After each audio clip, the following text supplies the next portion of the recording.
Believe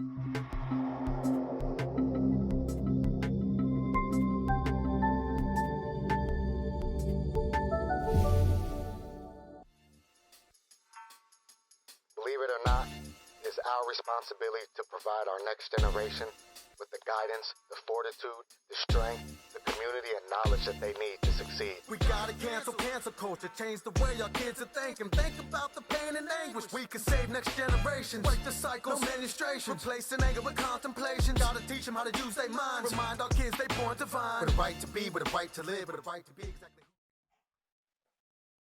All good things come to an end.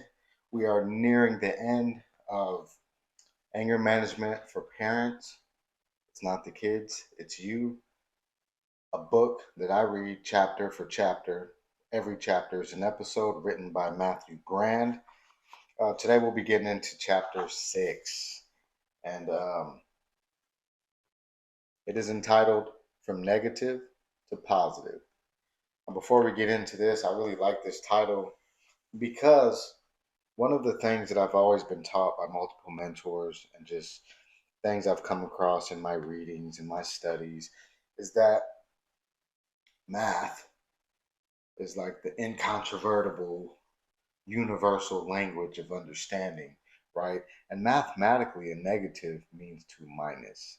It means to take away, right? So when we're bringing negativity to a space, whether it's parenting, relationships, work, our own internal self-talk, we're taking away from, right? So from negative to positive, chapter 6 is about adding a better quality of everything. Increasing your quality of life comes from positivity. So without further ado, when you are joyful, when you say less to life and have fun and project positivity all around you, you become a sun in the center of every constellation, and people want to be near you. This is Shannon L. Alder, who is reported to have made that quote. Handling anger as a parent can seem like a monumental task, but it essentially comes down to the groundwork you've laid for your family. It might be hard to swallow, but the reality is that it begins with you. Beyond recognizing your triggers and understanding anger management, you need to establish solid foundations that permeate your daily life. The way you and your children navigate each day sets the atmosphere and mood of your life. By focusing on these foundations and altering our behaviors, interactions, and thought processes, we can truly craft a life that's fulfilling. Positive parenting is a strategy aimed at fostering a robust and healthy bond between you and your child.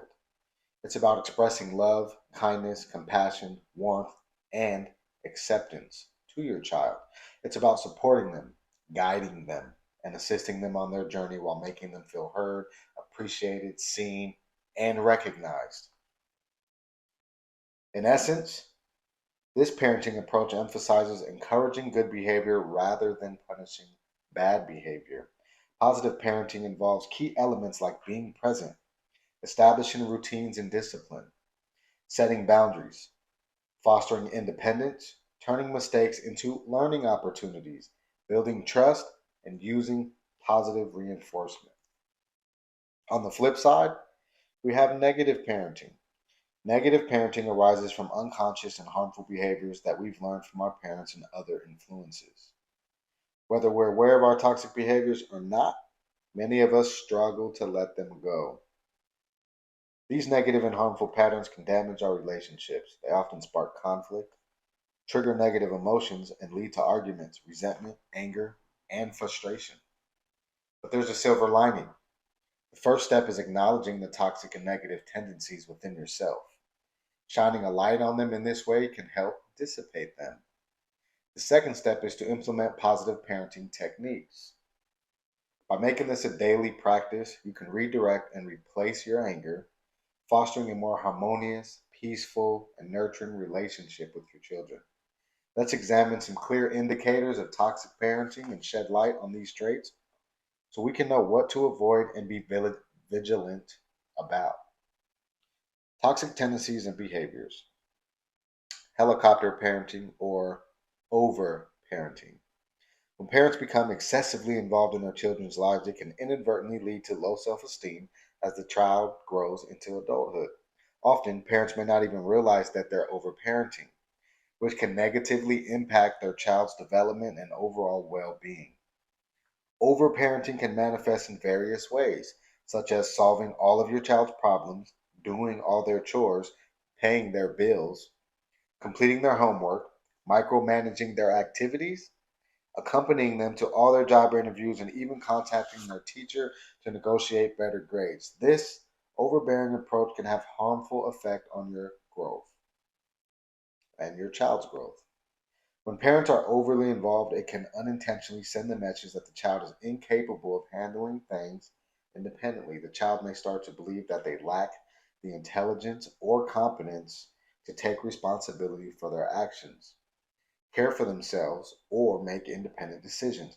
This can result in the child growing up feeling insignificant, weak, powerless, and fearful whenever they face a problem they need to solve on their own.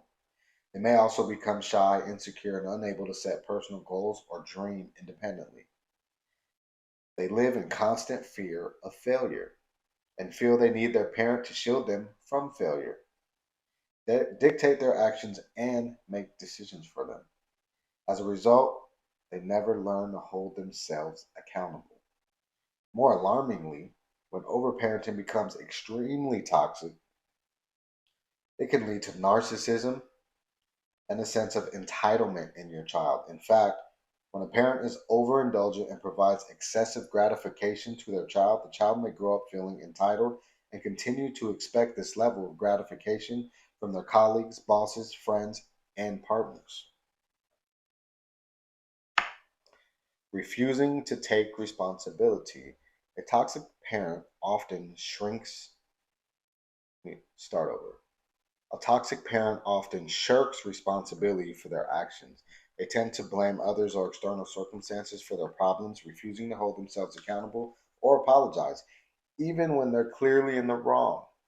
They might concoct excuses to justify their misbehavior or abusive actions and use the guise of victimhood to shield themselves from taking responsibility. This kind of parenting can be extremely harmful, leaving children feeling perpetually unsure, confused, lost, guilty, angry, sad, and powerless. Consider, for example, a father who struggles with alcohol addiction and becomes verbally and physically abusive toward his children. When confronted about his behavior, he refuses to acknowledge his mistakes. Instead, he blames his stressful job, financial difficulties, or marital problems. He might even go as far as blaming his children, accusing them of being difficult, irresponsible, or disrespectful, and then insisting that he was merely trying to be a good parent by disciplining them. His harmful and abusive behavior can make children feel inadequate, guilty, ashamed, and weak, leading to severe issues with low self esteem. Next is being a control freak. Toxic parents often seek to control every detail of their child's lives, from their clothing choices to their career paths and even their friendships. They may demand total obedience and set exceedingly high standards for their children, making it hard for them to meet these unrealistic expectations or voice their own thoughts. These parents might insist on having access to their children's phones and social media passwords, and could even snoop on their private conversations. What's more, they may resort to emotional punishment if their lofty standards aren't met. For instance, a parent who only shows affection or praises their child when they achieve good grades, but harshly criticizes them when they don't, can make the child feel that their parents' love is conditional. When children fall short of their parents' expectations, these toxic parents feel entitled to withhold their love, affection, support, and approval. The manipulative behavior can lead children to believe that they must constantly perform to earn love and approval, not just from their parents, but from others as well. As they grow up, they may feel an emptiness inside and try to fill it by overachieving at school to win their teacher's approval, working excessively to reach validation from their boss and colleagues, being overly nurturing to receive love and affection from their partner, and overparenting to gain their children's acceptance. In this harmful cycle, toxic parents don't raise healthy, balanced children. Instead, they create adults who carry their own toxicity, potentially passing it on to their own children. Playing the double standards game is the next topic. This is a frequent indicator of a toxic parent, and it can severely impact a child's self esteem. Such parents may tell their children to behave one way, but then act in the opposite manner themselves, refusing to take responsibility when their children confront them about their hypocritical behavior. For instance, a mother who continually criticizes her daughter's appearance and weight despite being overweight herself and neglecting her own appearance provides an example of this behavior. When the daughter questions why she is expected to follow different rules from her mother, the toxic mother may respond aggressively, angrily, or dismissively, rationalizing her double standards by explaining that she is occupied with work, motherhood, and marriage. The toxic mother might even manipulate her daughter by making her believe that, as a good mother, she is too preoccupied with taking care of the household and her daughter's well being to devote time to her own self and health care. This manipulation can lead the daughter to feel guilty for her mother's lack of attention to her own health and weight issues. So, that leads to the next topic, which is manipulating children with guilt. Guilt is a powerful tool, don't we know it? And in the hands of a toxic parent, it can be used to manipulate their children, making them feel less than they are. These parents are often masters of emotional manipulation, using it to control their children's actions. A parent caught in this harmful cycle might say things like, "You hardly spend any time with me. It feels like your love for me is less than mine for you." Or, "I'm getting older, and one day you'll regret not spending more time with me." Or even, "You don't care for me the way I care for you." That's really disappointing. They might also say, "If you leave, I'll never forgive you." Or, "I put my dreams and my life on hold for you, and this is how you thank me?" These words can deeply instill feelings of guilt, shame, and self doubt in children. They often feel that no matter what they do to please their parents, it's never enough. As a result, children might feel obligated to meet their parents' never ending demands, even if it means giving up their own happiness and freedom. This manipulation can create a sense of duty in children, leading to stress, worry, and self blame. As a parent, it's important to remember that using guilt as a tool to control your children can have long lasting negative effects. Instead, strive to guide them with love, respect, and understanding. This approach will help them grow into confident, independent individuals, and it will foster a healthier relationship between you and your children. Using intimidation as a discipline tool. This is a scenario you might recognize as it's an all too common and detrimental pattern in toxic parents. Parents who lean on intimidation to maintain control over their children often do so to mask their own perceived inadequacies. If they perceive their child as excessively self involved, they attempt to illustrate how the child's life could be enriched by refraining from certain behaviors or foregoing certain possessions. If they label their child as too idle or lacking in intelligence, they might employ fear as a stimulus to incite action. Some parents might even escalate to physical intimidation when they feel their needs are being sidelined, resorting to actions like rough handling, striking, or forcefully shoving their child. Some might even go as far as threatening to sever their child's financial lifeline, such as their allowance, access to bank cards, or educational fees. I'm going to assume he's talking about older kids, like maybe that are in college or have their own car note or insurance or something. Often, the use of intimidation can backfire, revealing that the parent has minimal or no authority over their child. As a result, they might resort to threatening with punishments or offering rewards to manipulate their child rather than nurturing an environment of love and respect. Over time, this approach can lead to a loss of credibility and trust within their social circle. In the journey of parenting, it's important to remember that intimidation is a counterproductive approach. It's far more beneficial to lead with understanding, patience, and respect, fostering a healthy and nurturing environment for your child to grow and thrive. Invalidating children's emotions. Toxic parents lack empathy and find it hard to process other people's feelings, including their children's. They can invalidate their children's emotions in different ways, which might have serious consequences on their emotional and mental development. Some parents label emotions as wrong, If their child says that he is angry because of their sister's behavior, the parent might invalidate their emotion by saying, "You shouldn't feel this way," or "You shouldn't say that. This is a very bad attitude towards your sister." This makes the child feel that talking about anger is bad or that their emotions are wrong. Some parents might dismiss or minimize their children's feelings by saying, "You're exaggerating, don't be silly." Others might constantly make their children feel that their emotions are unimportant compared to others. Have you ever heard a parent saying, "Why are you crying? Look at your brother. He never cries as much as you do or gets upset like you do. Grow up." This makes the child feel that their emotions don't matter and that there is something wrong with them if they are reacting differently to a certain situation.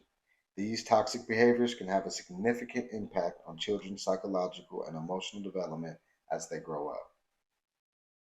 Hmm. Having an overinflated self importance.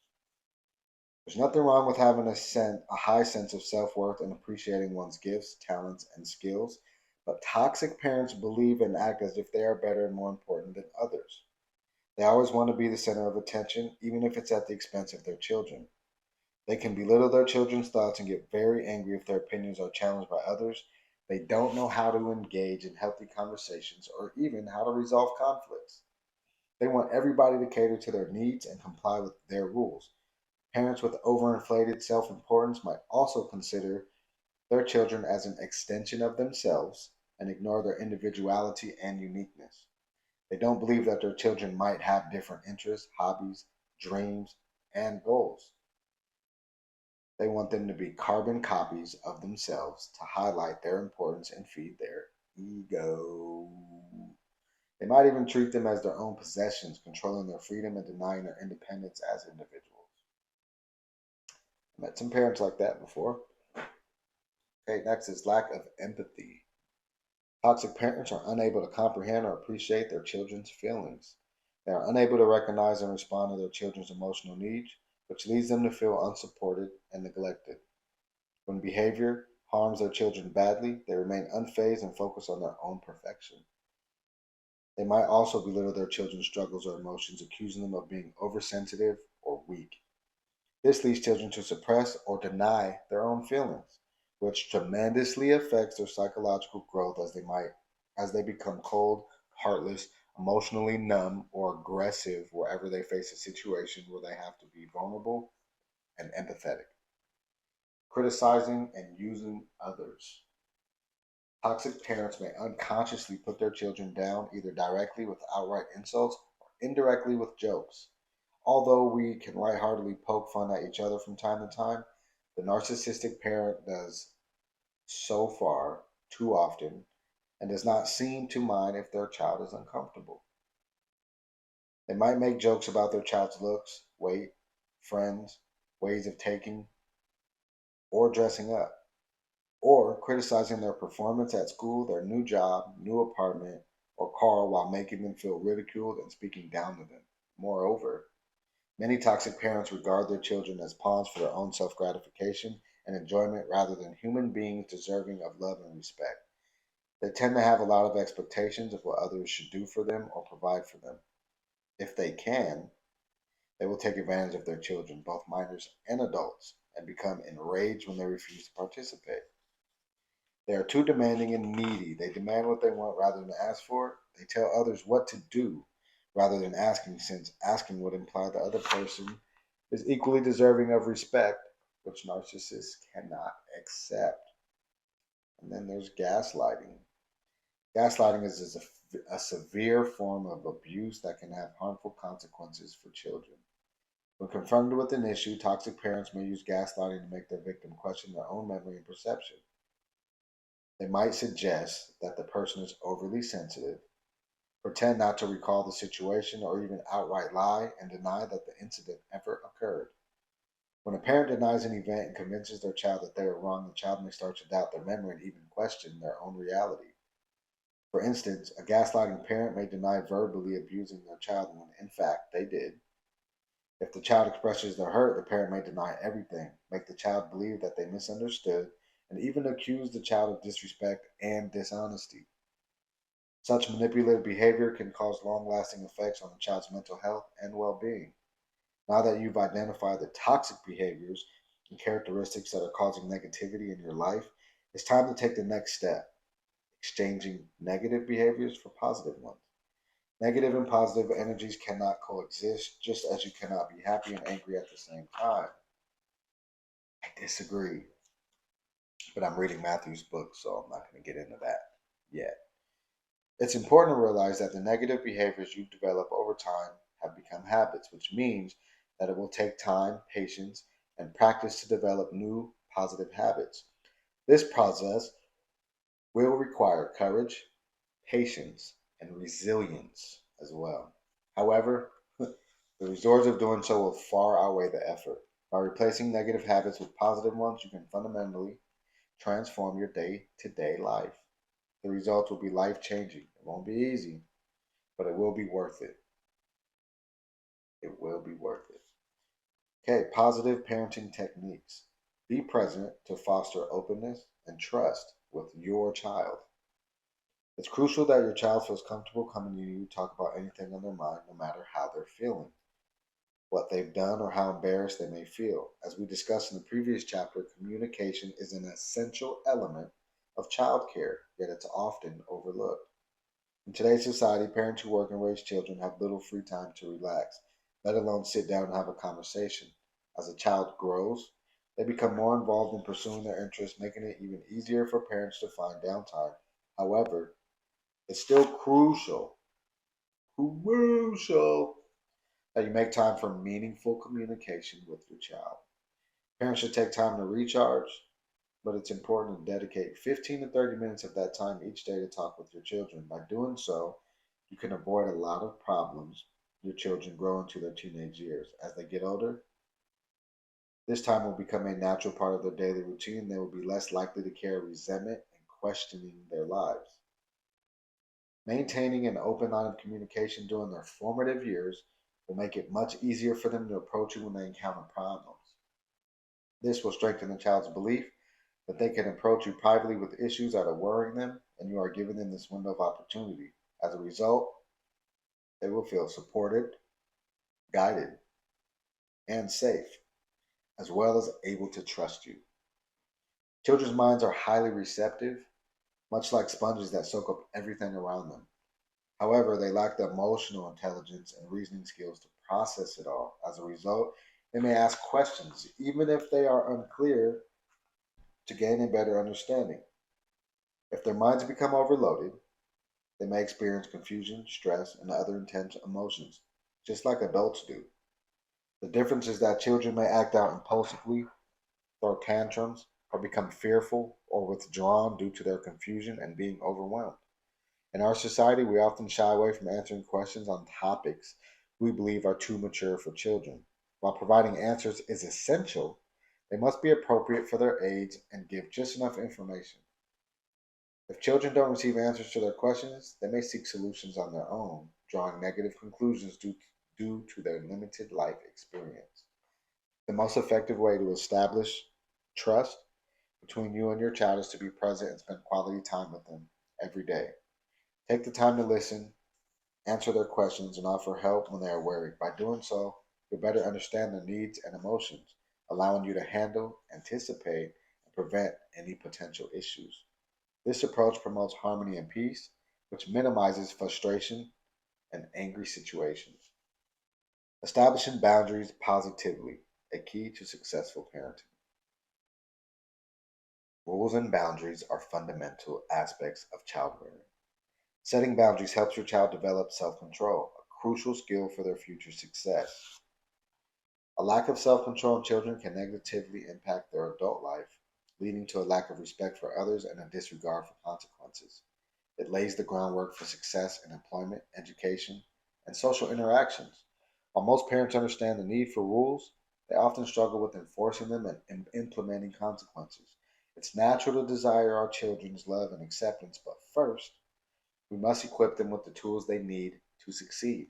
Despite your child's objections that it's unfair, setting boundaries isn't cruel, and neither is enforcing consequences for misbehavior. Unfortunately, societal labels have made it difficult for parents to discern what they should or shouldn't do. Establishing healthy and firm boundaries for our children is vital as it helps them develop essential skills for adult life. These boundaries assist in forming healthy relationships with family members, romantic partners, securing fulfilling employment, and finding satisfaction in their work. They also help them distinguish between right and wrong. It's not about exerting control, but teaching them how to make wise decisions. Many parents become distressed at the thought of their children being unhappy, so they fail to follow through with the rules they've set. However, consistently enforcing boundaries will ultimately benefit both you and your child. Remember, parenting is a journey, and it's okay to make mistakes along the way. What's important is learning from these mistakes and striving to do better. With patience, understanding, and consistency, you can foster a nurturing environment that encourages your child to grow and thrive. Choose discipline over punishment. It's important to accept that rules are in place for the benefit of the child and to provide them with a sense of security. Without rules, a child can't learn control, self respect, or develop a conscience. Rules create order out of chaos and allow a child to feel secure. Allowing children Allowing a child to go unpunished for inappropriate behavior teaches them that their actions don't matter to you. This lack of concern can cause a child to feel uncertain about their place in the world, which can lead to acting out in an attempt to gain attention. What they are really craving is the love and security that come from consistent and loving discipline. Discipline should not be a negative experience, and it's not about screaming, beating, or punishing a child for misbehaving. Having the right perspective is crucial when it comes to setting boundaries and punishments. If you experienced harsh discipline as a child, it's understandable that you may want to avoid treating your child in the same manner. Other parents may worry about being seen as cruel. However, gentle and effective discipline is kinder to the child than ignoring their misbehavior. When carrying out any discipline, it's essential to remain calm even when you feel angry. By staying composed, you can stay in control instead of giving it to your child. It's important to remember that tantrums and accusations are normal and shouldn't be taken personally. Before setting discipline, you must first decide on the rules you want your child to follow. It's essential to remember that your child isn't horrible, just that their behavior is unacceptable. Whenever possible, calmly explain why a certain behavior is not tolerated and what the punishment will be if they don't listen. A child needs to understand right from wrong, and it's helpful to involve them in setting boundaries and understanding the rules. As the child grows, new rules may need to be introduced and reevaluated. Punishment should always be non aggressive and can include strategies like timeouts, the removal of favorite toys, or the restriction of treats and television. Any punishment must be strictly enforced, preferably without a show of frustration or negative emotion. If your child repeatedly violates the same rule, consider creating a reward chart with them and giving them a goal to aim for. It's also important to remember that children do not have a will of steel and may act impulsively without much thought.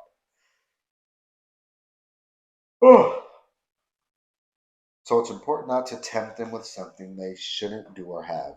When giving warnings or enforcing discipline, it's helpful to approach it with a positive attitude. For example, instead of saying, do not hit your brother, try asking, would you like it if someone did that to you? This approach forces the child to contemplate the question and raises awareness of the situation rather than simply reacting with a negative response. Recognizing and rewarding positive behavior is crucial for enforcing good conduct and building your child's self esteem. Praising their accomplishments helps to instill a sense of pride and self worth, while also demonstrating the importance of hard work and dedication. This positive reinforcement can motivate your child to continue to behave appropriately, knowing that they will receive recognition and praise for their efforts. Rewarding positive behavior helps to prevent negative behavior from occurring in the first place by focusing on the good rather than the bad. Attention seeking behavior that often comes from acting out can be mitigated. When a child feels seen and appreciated for doing the right thing, they are less likely to seek attention through negative behavior. By rewarding good behavior, you give them the attention and validation they crave, which strengthens your relationship and at the same time prevents unwanted negative behavior. a win-win, if you ask me, if you ask Matthew Graham. But it's also a win-win if you ask me because I agree and I'm B, the coach, Coach B. Just kidding. Encourage your children's independence. If your child lacks independence, they will struggle to become self reliant individuals. Although it is understandable to have the desire to shield your child, it's important you grant them the freedom to make mistakes. It is highly advantageous for children to explore their own identities and to feel secure in the knowledge that their parents love them unconditionally and will provide support, even if they experience setbacks or failures. From the earliest age, promote independence in your child and involve them in decision making, and find ways to give them some sense of responsibility. For example, ask them what story they would like at bedtime and what clothes they would like to wear that day, or give them the choice of two meals and ask them which one they would prefer. Ensure that you respond positively to your child's choices and that you value their opinions. When shopping, tell them what you want and ask them to help you get some of the fruits or vegetables you want to buy. Even though you're standing right next to them, the child experiences senses of achievement and feels they are helpful and important to you. Give them one job to do every day. It could be putting their laundry in the hamper before bed or tidying up the toys they have been playing with. In addition, if a child does well at something, even if it's just a game, tell them how smart they are for being able to do it and praise all the little things. This will motivate them to continue. Allow the child to do things on his or her own as long as it isn't dangerous or harmful, obviously. There is no reason for you to be involved in everything they want to try themselves. An endless amount of patience may be needed, but by the time they hit their teens, they will be reasonably self sufficient and have confidence in their abilities to try new things and trust their own judgment. Positive parenting is a powerful tool that can help to create a happy and healthy family and reduce the conflicts that give rise to anger within the household. If you are looking for ways to improve your parenting skills, positive parenting is a great place to start. If you incorporate these positive parenting techniques into your life, you can experience numerous advantages that can positively impact your family dynamic. So go ahead and give it a try. You might be surprised at how much a difference it makes. The surprising benefits of positive parenting you don't want to miss. Discipline is not absent in positive parenting. As a parent, you still need to correct poor and inappropriate behavior. However, there are numerous ways to do so without resorting to yelling, hitting, or other forms of punishment. By embracing positive parenting techniques, you can create a nurturing and supportive environment that promotes good behavior and strengthens your relationship with your child. Learning about positive parenting is one of the most impactful and rewarding parenting decisions you can make. By applying these techniques to your daily life, you open the door to a multitude of benefits. Let's explore just a few of the many advantages you can experience through this transformative practice. Secure attachment. A secure attachment is the foundation for a child's healthy development. As a result, your child will develop resilience and healthy behavioral patterns that will last into adulthood, as well as a healthy brain. Let's delve into the science behind the concept to understand it better. The human brain takes until our 20s to fully develop. Therefore, the development of the central command center during our first 3 to 6 years on this planet is critical. When we are born, only the survival center of the brain is fully developed, whose sole purpose is to regulate autonomic functions. Between the ages of 3 and 4, children begin to develop middle brain functioning. It is true that the brain of a 3-year-old is very well structured, but it is still very inefficient. Children can start to self regulate around the ages 5 to 6, meaning they can pause and reflect on their emotions. However, this process continues until the brain is fully formed. As we have been taught in numerous science classes, the brain loses connections that are not used. As you can see, you hold a crucial responsibility in fostering coping skills, empathy, and creativity within your children. By neglecting to do so, their brain development may proceed, but with weakened neural connections. When children experience persistent anxiety and fear, their brain's optimal functioning can be compromised. Empathy. Positive parenting promotes warmth love, and emotional connection between you and your child. When children consistently experience unconditional love, empathy, and understanding from their parents, they learn to internalize these qualities and are more likely to develop empathy toward others. When you actively use positive parenting techniques and engage in conversations about emotions, encourage perspective talking, and promote kindness, your child learns to value these things as well and is more open and understanding of other people's feelings. Reduced power struggles. By implementing positive parenting strategies, you can drastically reduce power struggles and minimize angry outbursts at home.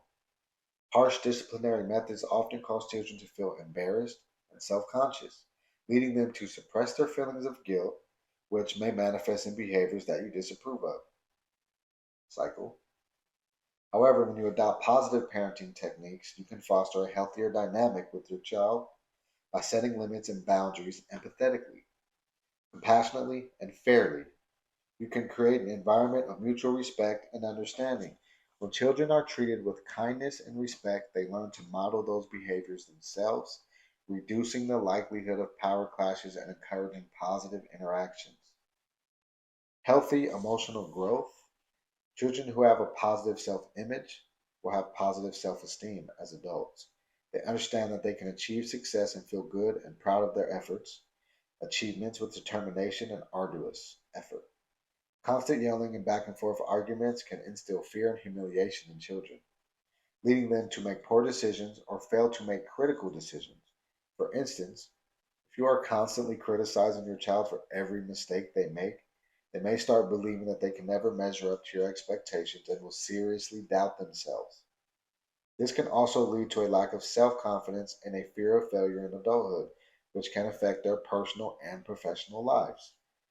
Positive parenting will raise children who are joyful, optimistic, and equipped with the confidence to navigate the world with resilience and determination.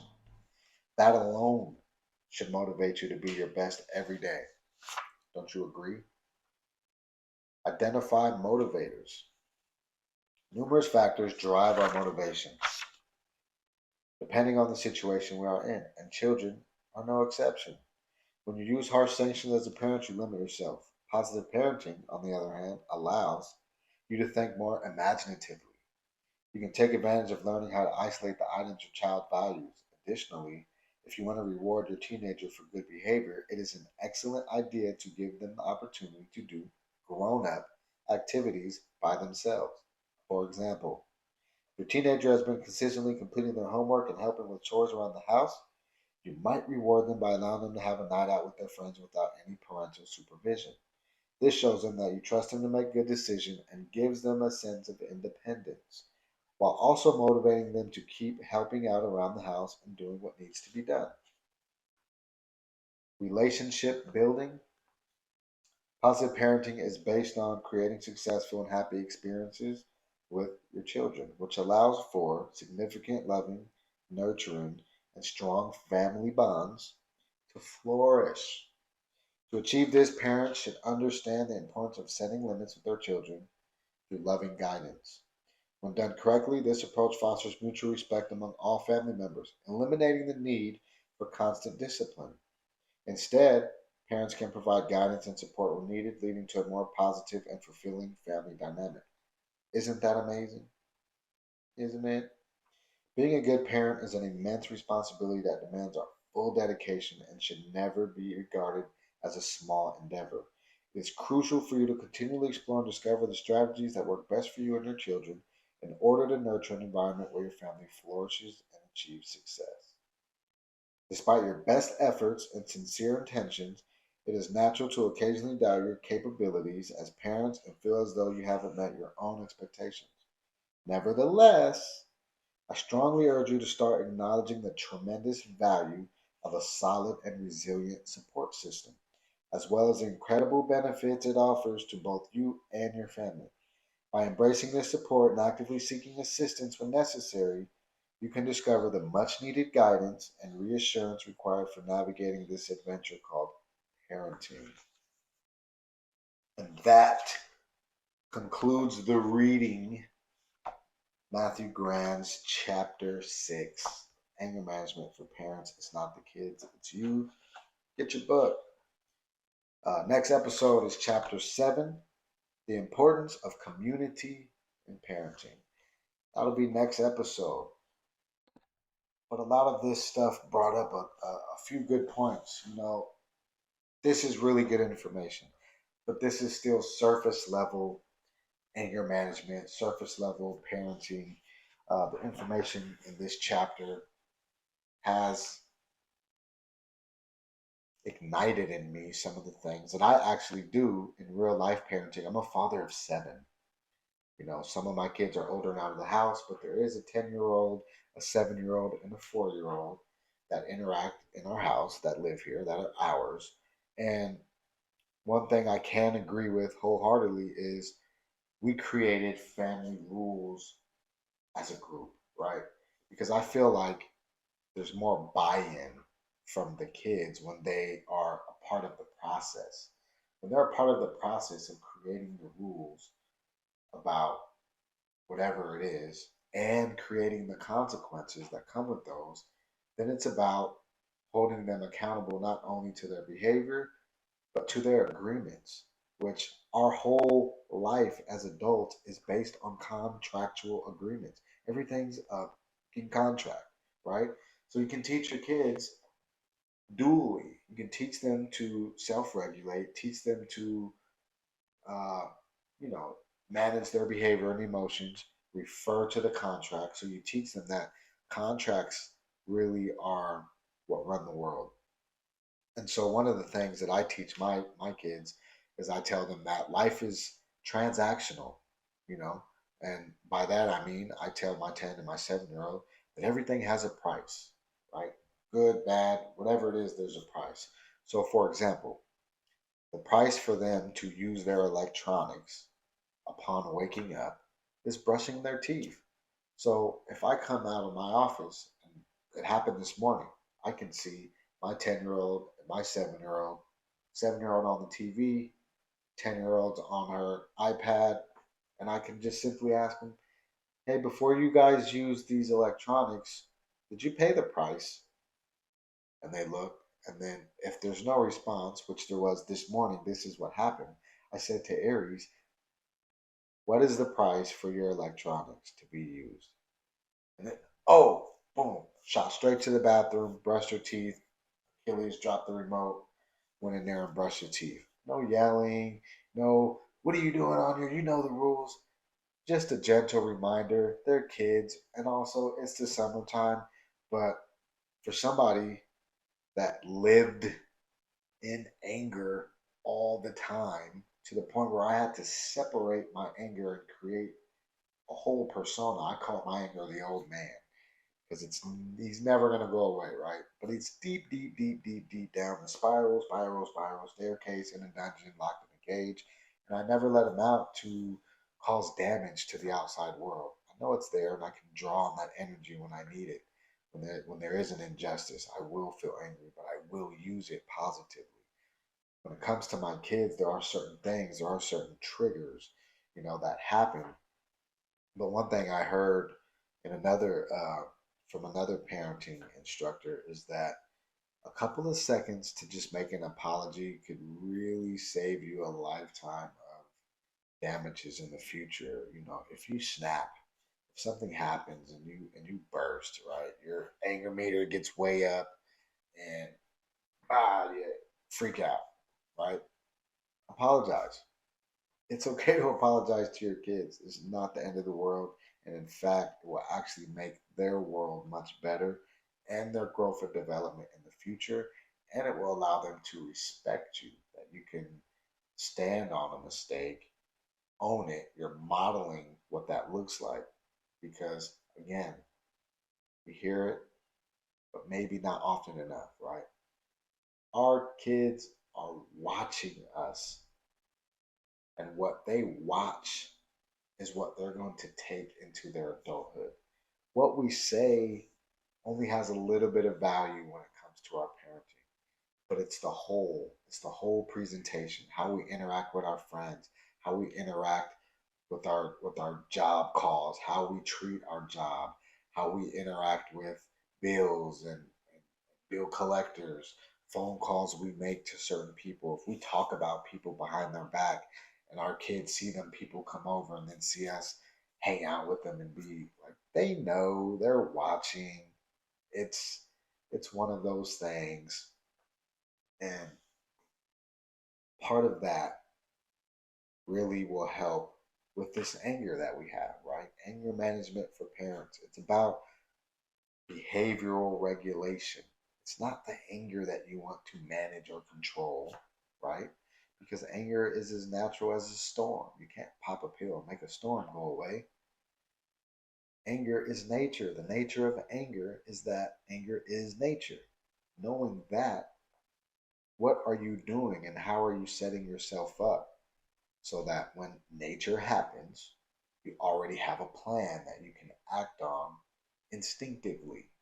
That is what training is about. That is what practicing certain concepts and new skills is really about. Reading this book is a process. It's a lot of information, but I'm learning as I go. But the real learning happens when you apply the things that you hear. When you watch this video and you go and you can apply some of these concepts, even if you pause it partway through a video, just so that you're able to apply certain pieces of information in real time, right? The way you talk, your traditions, your culture, all these things are going to vary. There is no one size fits all parenting. But when it comes to anger, like the amygdala triggers something and it only lasts for a couple of seconds. Everything after that's like you're choosing to sit in anger and you're choosing when you lash out.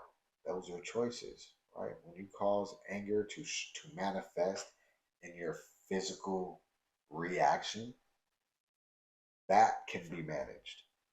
That's what we're talking about managing here is your reaction. What are you doing physically after you experience the nature of anger? Because that's what it is. It's nature. It's natural. Anger is actually, in my opinion, a primary emotion and not so much a secondary emotion as people think.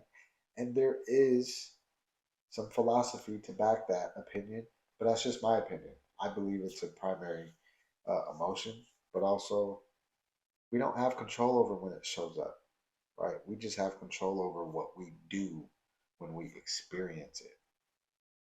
So, that being said, I'm going to call it a night. I appreciate all of you that like, follow, subscribe. I do this content as much for me as I do for anybody that wants to watch it. This particular series will be over when I read the last chapter of this book. There's a lot of playlists on my channel. So Pi is Pursue Internal Evolution. Any way that we can grow from the inside out is what I'm trying to promote and be about. Discussions, conversation, skill building, training, coaching, whatever it takes to contribute to planting the seed to grow beautiful things in our world and, plant the seeds in myself for the beauty I want to see in the world. That's where I'm coming from. All right, Coach, be out.